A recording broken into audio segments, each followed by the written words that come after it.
لله إن الحمد لله نحمده ونستعينه ونستغفره ونؤمن به ونتوكل عليه ونعوذ بالله من شرور أنفسنا ومن سيئات أعمالنا من يهده الله فلا مضل له ومن يضلله فلا هادي له وأشهد أن لا إله إلا الله وأشهد أن محمدا عبده ورسوله يا أيها الذين آمنوا اتقوا الله حق تقاته ولا تموتن إلا وأنتم مسلمون يا أيها الناس اتقوا ربكم الذي خلقكم من نفس واحدة وخلق منها زوجها وبث منهما رجالا كثيرا ونساء واتقوا الله الذي تساءلون به والأرحام إن الله كان عليكم رقيبا يا أيها الذين آمنوا اتقوا الله وقولوا قولا سديدا يصلح لكم أعمالكم ويغفر لكم ذنوبكم ومن يطع الله ورسوله فقد فاز فوزا عظيما أما بعد فإن خير الحديث كتاب الله وخير الهدي هدي محمد صلى الله عليه وسلم وشر الأمور محدثاتها وكل محدثة بدعة وكل بدعة ضلالة وكل ضلالة في النار أعوذ بالله من الشيطان الرجيم بسم الله الرحمن الرحيم والقرآن المجيد بل عجبوا أن جاءهم منذر منهم فقال الكافرون هذا شيء عجيب أإذا متنا وكنا ترابا ذلك رجع بعيد فقال الله تعالى بسم الله الرحمن الرحيم فمن الله علينا ووقانا عذاب السموم رب اشرح لي صدري ويسر لي امري واحلل عقدة من لساني يفقهوا قولي ربي زدني علما ربي زدني علما يا ربي زدني علما آمين. قابل عزت مسلمان ملت نوجوانان اسلام عزیز دوستوں پیارے بچوں پردہ نشین خواتین ماں اور میری پیاری بہن تمام تعریفیں حمد و ثنا کبریائی و بڑائی جاؤ جلال عز و شرف خالق کائنات مالک ارض و سما اس اللہ رب العالمین کی لائق و سزاوار ہو جس نے تمام مخلوقات کو پیدا کیا اور اللہ تعالیٰ کا بے انتہا شکر و احسان ہے کہ جس نے ہم کو مسلمان بنایا اور اسلام کی دولت سے معلومات کیا اور قیامت کی صبح تک بے شمار لاکھوں کروڑوں آپوں درود و سلام ہو بالعموم تمام انبیاء علیہ السلام پر بالخصوص شفیع المؤمنین رحمت للعالمین سید الاولین والآخرین آمینہ کے لال نور نظر لخت جگر عبداللہ کے بیٹے عبد المطلب کے پوتے عائشہ کے سرتاج خدیجہ کے شوہر بلال کے آقا میرے اور آپ کے پیارے نبی جناب محمد رسول اللہ صلی اللہ علیہ وسلم پر اللہم صلی وسلم وبارک علیہ. حاضرین جمعہ جو موضوع عنوان لے کر میں آپ کے سامنے کھڑا ہوں وہ ہے خوف جہنم اسلاف کے نزدیک. اپنی بات کو شروع کرنے سے قبل اللہ رب العالمین سے دعا کرتا ہوں اے الہ الامین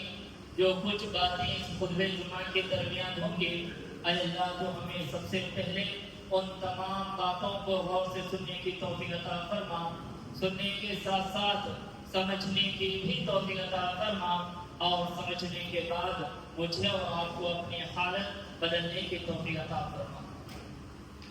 محترم حضرات, خوف جہنم, جہنم کے تعلق سے ہم بہت ساری باتیں جانتے ہیں کہ جہنم اس کی کیفیت کیا ہے,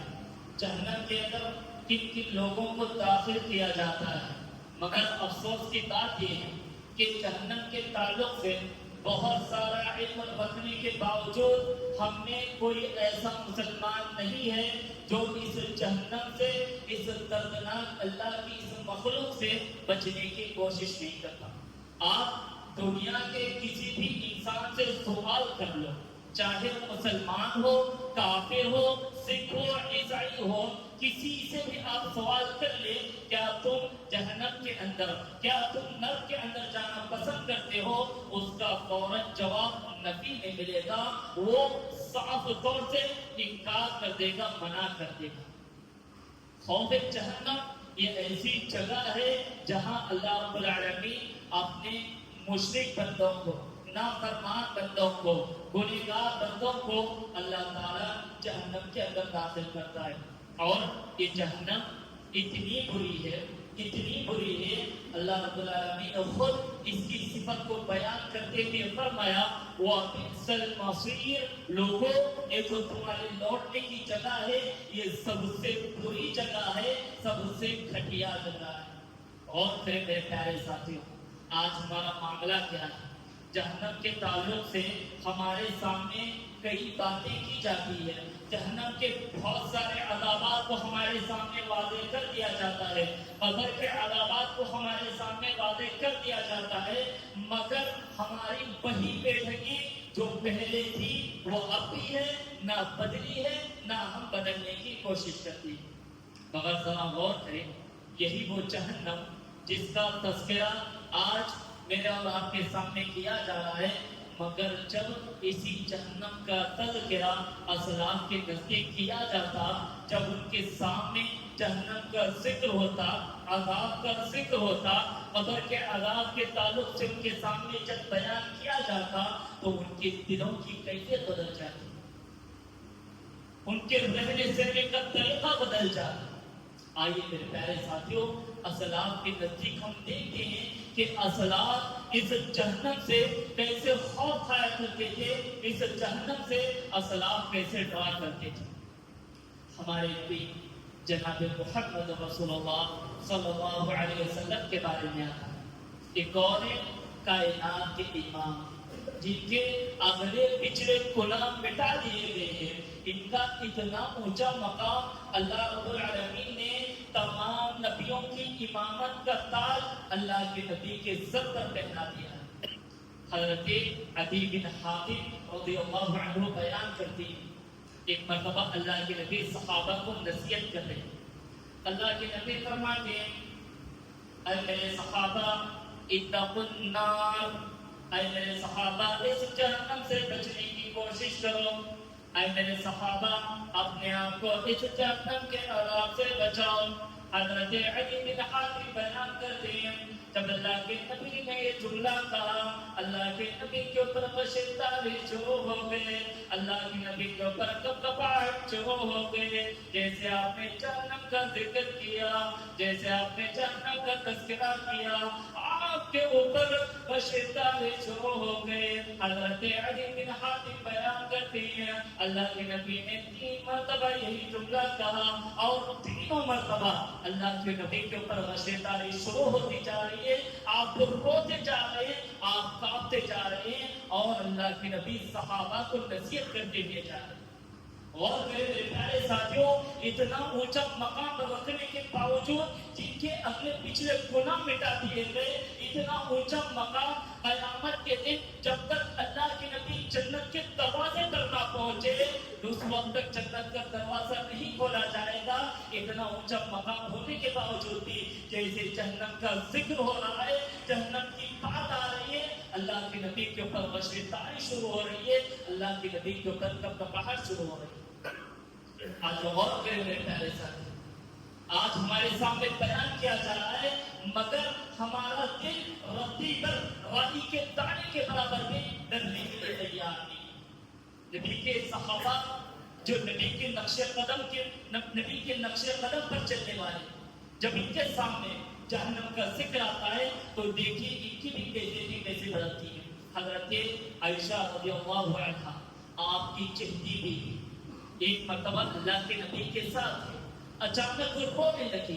اچانک آنکھوں سے آنسوں کے قطرے بہنے لگے. اللہ کے نبی فرماتی ہیں یا عائشہ ما یبکی، اے عائشہ تو رو کیوں رہی ہے؟ اے عائشہ تجھے کس چیز نے رلا دیا؟ حضرت عائشہ فرماتی ہے اے اللہ کے نبی کچھ نہیں، بس مجھے جہنم کی یاد آ گئی، جہنم کی یاد نے مجھے رلا دیا. حضرت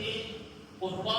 اپنے باپ زبیر رضی اللہ عنہ سے روایت کرتی ہیں، اور امام ابن الجوزی رحمہ اللہ حضرت عائشہ رضی اللہ عنہ کے اس واقعے کو اپنی کتاب الصفات الصفا کے اندر نقل کرتے ہیں. حضرت عروہ بیان کرتے ہیں لوگوں جب بھی میں اپنے گھر سے باہر نکلتا اما عائشہ رضی اللہ عنہ کے پاس سے ہو کر گزرتا اور انہیں میں سلام کرتا. ایک دن حسب معمول میں اپنے گھر سے باہر نکلا، اما عائشہ کے گھر کے پاس سے ہو کر گزرا، ابھی میں سلام کرنے والا ہی تھا، میں دیکھتا ہوں کہ اما عائشہ رضی اللہ عنہ حالت نماز میں ہے، قیام کی حالت میں ہے، اور قرآن کی آیت پڑھتی جا رہی ہے، قرآن کی تلاوت کرتی جا رہی ہے، اور اما عائشہ صرف قرآن کی ایک ہی آیت کو پڑھتی جا رہی ہے اور زاروں سے تار ہوتی جا رہی ہے. حضرت عائشہ یہی آیت پڑھ رہی ہے وَمَنَّ اللَّهُ عَلَيْنَا وَوَقَانَا عَذَابَ السَّمُومِ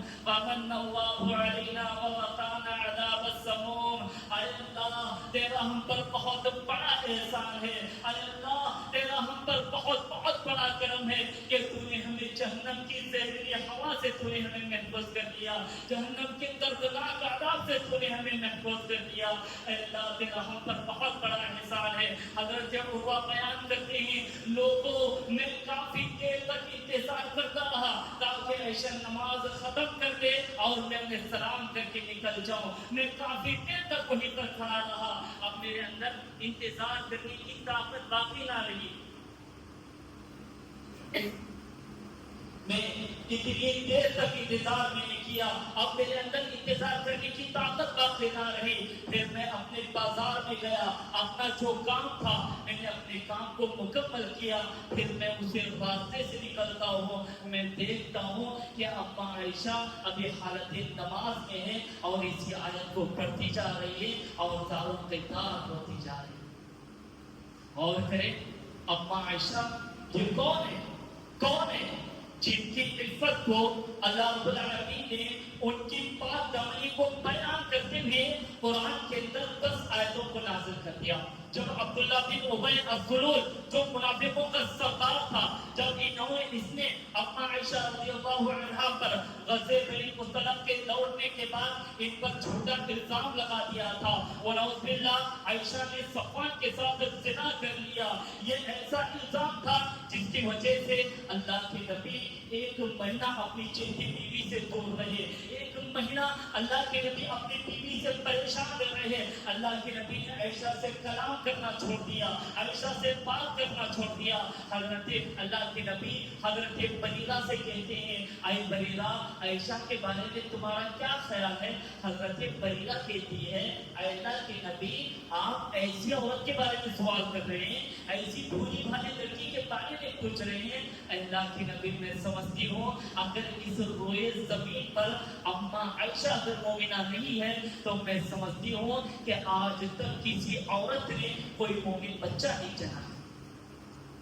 اتنا اونچا مقام، اتنا اونچا مقام. حضرت عائشہ فرماتی ہیں لوگوں جب مجھ پر الزام لگایا گیا میں تو سمجھتی تھی یہ کہ اللہ تعالیٰ میرا دفاع نبی کو خواب میں بتا کر کے میرا دفاع کر دے گا، مگر مجھے معلوم نہیں تھا کہ اللہ تعالیٰ میری پاک دامنی کو بیان کرتے ہوئے قرآن کے 10 آیتوں کو نازل کر دے. سورہ نور پڑھی. میں تمام عورتوں سے کہنا چاہتا ہوں سورہ نور کی تلاوت کیجیے، سورہ نور کو ترجمے اور تفسیر کے ساتھ پڑھیے، پوری زندگی گزارنے کا طریقہ مل جائے گا. شوہر کی عزت کیسے کی جاتی ہے، شوہر کی ماں کے ساتھ تمہیں کیسے رہنا ہے، یہ تمام تمہیں آئیڈیا مل جائے گا، پوری جینے کا طریقہ مل جائے گا. تمام چیزوں کو سورہ نور کے اندر بیان کر دیا گیا ہے. اور پھر میرے پیارے ساتھیوں حضرت عائشہ رضی اللہ عنہا کا اتنا اونچا مقام ہونے کے باوجود جب جہنم کا ذکر ہو رہا ہے، جہنم کی آیتیں ان کی زبان پر آ رہی ہے، ان کی دلوں کی زندگیاں بدل جا رہی ہے، دلوں کی کیسے بدل جا رہی ہے. اور میرے پیارے ساتھیوں آج ہم بھی قرآن پڑھتے ہیں، قرآن کی بہت ساری آیتیں ہمیں معلوم ہے، ترجمہ معلوم ہے، مگر وہ کیفیت، وہ تصورات، وہ خیالات آج ہمارے اندر نہیں۔ اور آگے بڑھیے، نبی کے ایک پیارے صحابی حضرت عمر رضی اللہ عنہ، اللہ اکبر، کیسی شخصیت، کیسی شخصیت، جیسے ان کا نام آتا لوگوں کے رونگٹے کھڑے ہو جاتے۔ یہ کسی راستے پر نکل جائے شیطان بھی اپنا راستہ بدل دیتا۔ پوری دنیا کے کونے میں آج اگر کسی کے انصاف کی مثالیں دی جاتی تو حضرت عمر رضی اللہ عنہ کے انصاف کی مثالیں دی جاتی۔ اتنا اونچا مقام اگر حضرت عمر رضی اللہ عنہ شریعت کے مسئلے میں کوئی فیصلہ کر دے، اپنا موقف بیان کر دے، تو اللہ رب العالمین ساتوں آسمانوں پر بیٹھا کر ان کے فیصلے پر راضی ہوتے ہوئے قرآن کی آیتوں کو نازل کر دیتا۔ اتنا اونچا مقام، کتنا اونچا مقام اللہ کے نبی کی زبان سے سنیے۔ اللہ کے نبی فرماتے ہیں، لوگوں جب مجھے معراج کی رات ساتوں آسمانوں پر لے جایا گیا، مجھے جنت کا دیدار دکھایا گیا، میں نے جنت کے اندر دیکھا ایک بہت خوبصورت محل تھا، بہت زیادہ حسین و جمیل محل تھا۔ میں نے کہا جبرائیل یہ کس کا محل ہے؟ کہا اللہ کے نبی یہ آپ کے چہرے صحابی حضرت عمر رضی اللہ عنہ کا محل ہے۔ اللہ کے نبی جب دنیا کے اندر آئے اپنے صحابہ سے کہا تھا، اے میرے صحابہ مجھے جنت دکھائی گئی ہے۔ حضرت عمر رضی اللہ عنہ سے کہتے ہیں، اے عمر میں نے جنت میں تمہارا محل دیکھا ہے، اتنا زیادہ خوبصورت ہے، اتنا زیادہ حسین و جمیل ہے، میری تمنا تو یہ تھی کہ میں تمہارے محل میں داخل ہو جاؤں۔ اے عمر میں تمہارے محل میں داخل ہونے والا ہی تھا، مگر مجھے اچانک تمہاری غیرت یاد آ جاتی ہے، تم اتنے زیادہ غیرت مند ہو، تمہیں یہ خبر آنی ہے کہ تمہارے محل میں کوئی تمہاری اجازت کے بغیر آئے جائے۔ اے عمر ذرا سوچو، میں تم سے بھی زیادہ غیرت مند ہوں، اسی لیے میں تمہارے محل میں داخل نہیں ہوا۔ اتنا سننا تھا، حضرت عمر رضی اللہ عنہ کے آنکھوں میں آنسو آنے لگے۔ اے اللہ کے نبی، کیا آپ نے مجھے اتنا اجنبی سمجھ لیا ہے؟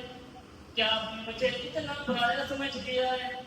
اے اللہ کے نبی یہ غیرت تو دنیا والوں کے لیے ہے، کاش آپ میرے محل میں داخل ہو جاتے، مجھے کوئی شفا نہ دی۔ اللہ کے نبی حضرت عمر رضی اللہ عنہ فرماتی ہیں، اے اللہ کے نبی میرے ماں باپ آپ پہ قربان ہو، میرے ماں باپ آپ پہ فدا ہو۔ اے اللہ کے نبی میرا گھر آپ ہی کا گھر تھا، کاش آپ مجھے میرے گھر میں چلے جاتے، مجھے کوئی شفا نہ دی۔ لوگوں ذرا تصور کرو، اتنا اونچا مقام ہے دنیا کے اندر ہے، اللہ نے ان کے لیے جنت میں محل تیار کر کے رکھ دیا، اور اللہ کے نبی نے فرمایا یا عمر فی الجنہ، اے عمر تم جنتی ہو۔ اتنا اونچا مقام ہونے کے باوجود بھی ذرا تصور کرے جب ان کے سامنے جہنم کا ذکر ہوتا ہے، جہنم کی آیتیں جب ان کے سامنے آتی ہے، ان کی کیفیت کیسے بدل جاتی ہے۔ شیخ الاسلام امام ابن تیمیہ رحمہ اللہ اپنی کتاب الجواب الکافی کے اندر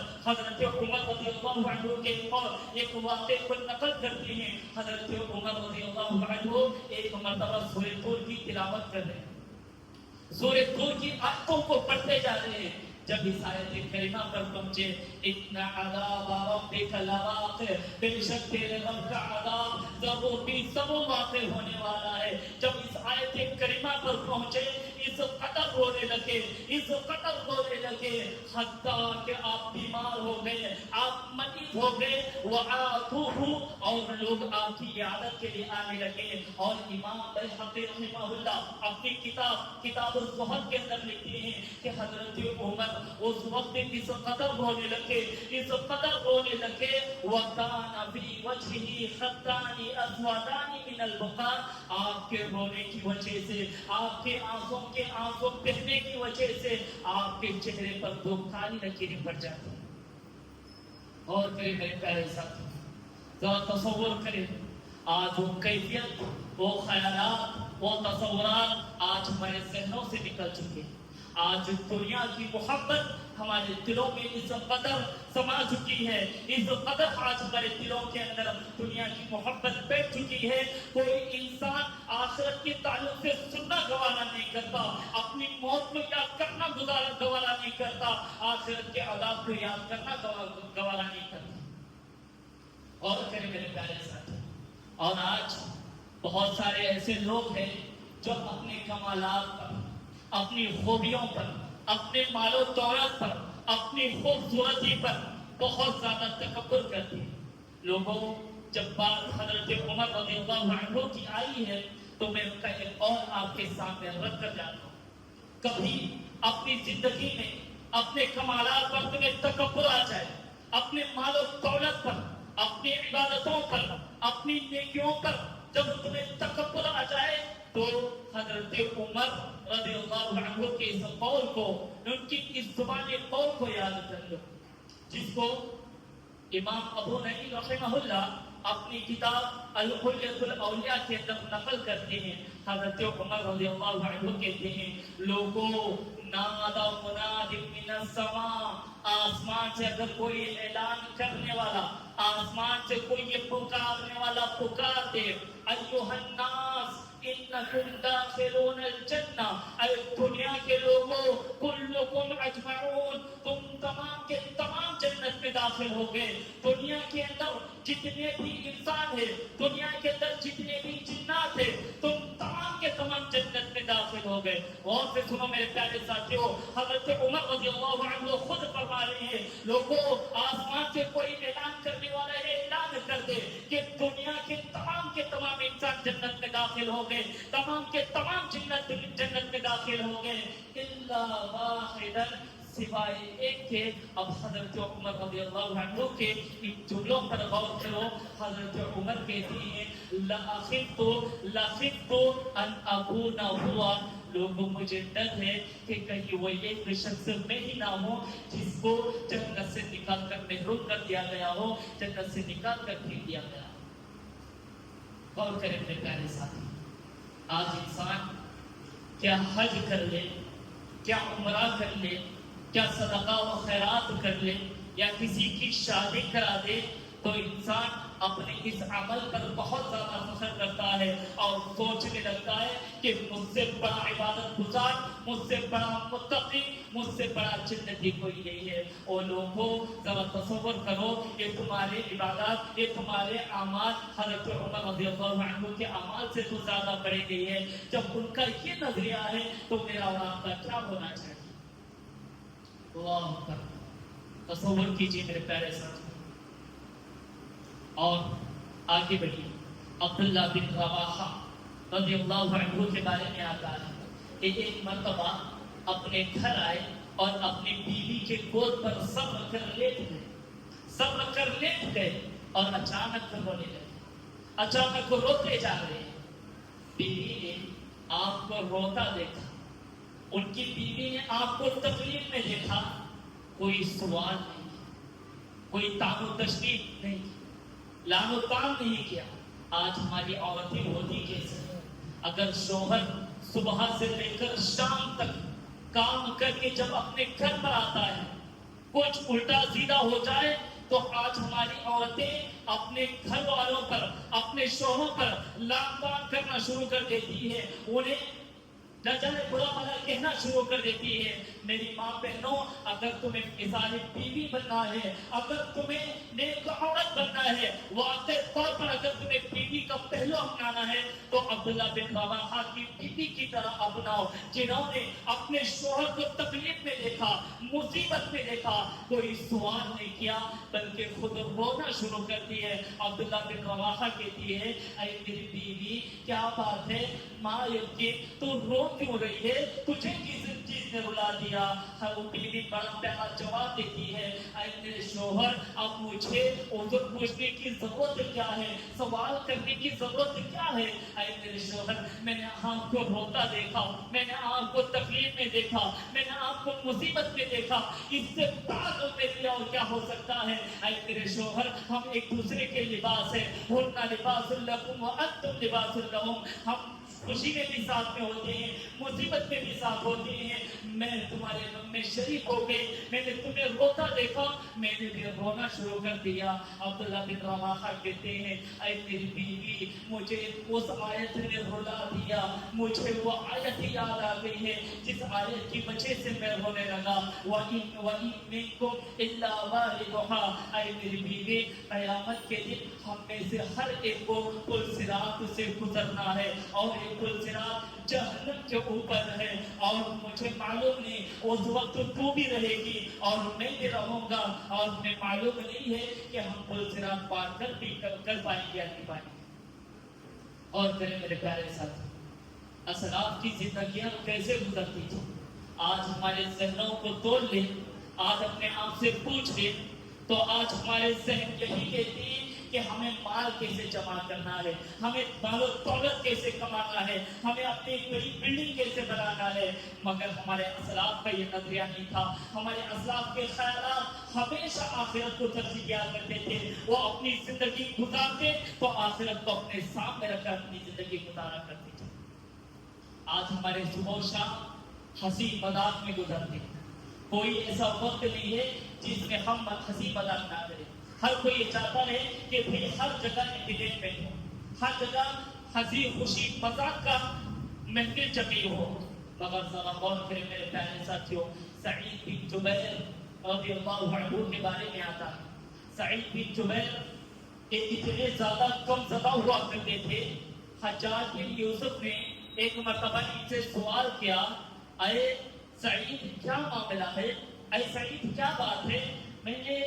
سنا ہے کہ تو نے اپنی زندگی میں ہنسنا چھوڑ دیا، تو نے اپنی زندگی میں مسکرانا چھوڑ دیا۔ تو حضرت سعید بن جبیر بڑا پیارا جواب دیتے ہیں، اے اللہ کے بندے ذرا غور کر، کیف الحق، میں کیسے ہنس سکتا ہوں، میں کیسے مسکرا سکتا ہوں، وہ جہنم قد سعرت، جبکہ اللہ نے جہنم کو بھڑکا دیا ہے، اللہ نے جہنم کو آگ سے بھر دیا ہے، اور ہمیں معلوم نہیں ہے کہ قیامت کے دن ہمارا ٹھکانہ کیا ہوگا، ہمارا انجام کیا ہوگا، ہمیں جہنم میں ڈالا جائے گا یا پھر جنت میں ڈالا جائے گا۔ اللہ کے نبی کے بارے میں آتا ہے، صحیح بخاری کی حدیث ہے، اللہ کے نبی فرماتے ہیں، لوگو لو تعلمون ما اعلمو، اے لوگو اگر تم ان چیزوں کو جان لیتے، اگر تم ان چیزوں کو دیکھ لیتے، ما اعلمو، جن چیزوں کو میں دیکھتا ہوں، جن چیزوں کو میں جانتا ہوں، لا ضحکتم قلیلا، تو تم اپنی زندگی میں ہنسنا چھوڑ دو گے،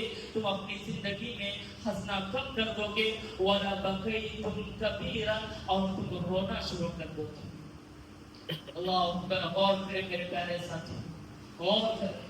ابھی بھی وقت ہے،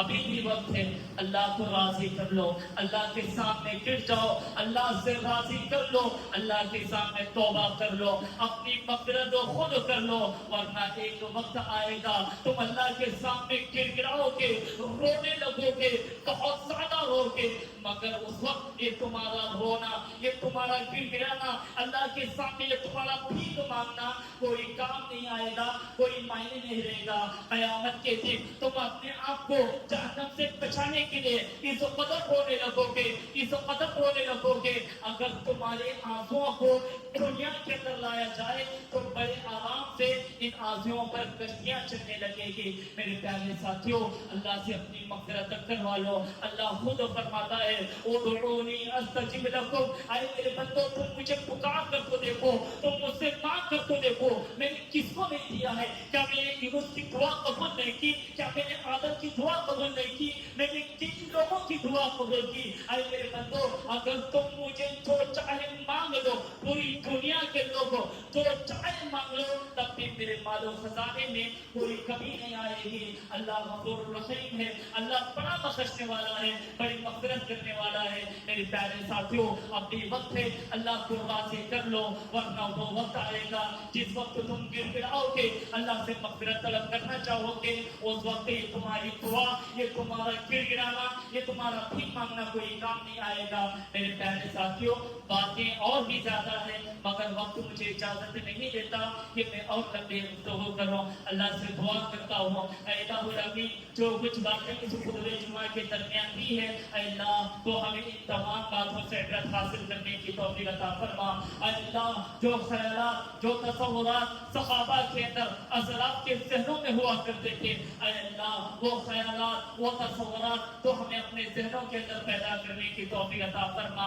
اے اللہ ہمیں آخرت کے عذاب کو قبر کے عذاب کو اپنے سامنے رکھ کر اپنی زندگی گزارنے کی توفیق عطا فرما۔ اے اللہ ہم تجھ سے دعا کرتے ہیں اے اللہ ہم سے جو گناہ ہوئے ہیں اے اللہ تو ہمارے سارے گناہوں کو معاف عطا فرما۔ اے اللہ ہم میں جو کوئی بیمار ہے اے اللہ تو ہر ایک کو شفائے کاملہ اجر عطا فرما۔ اے اللہ ہم میں جو کوئی قرض دار ہے اے اللہ تو ہر ایک کو قرض ادا کرنے کی توفیق عطا فرما۔